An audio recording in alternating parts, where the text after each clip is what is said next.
দীর্ঘ এক মাস সিয়াম সাধনার পর আবার এসেছে পবিত্র ঈদ উল ফিতর। মুখে ঈদ মুবারক আসসালাম বলতে বলতে কোলাকুলি করতে করতে মুসল্লিদের ঢল নামবে ঈদের জামাতের উদ্দেশ্যে।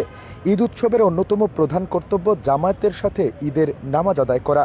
বরাবরের মতো এবারও সিলেটের প্রধান ঈদ জামাত অনুষ্ঠিত হবে ঐতিহ্যবাহী শাহী ঈদগাহ মাঠে।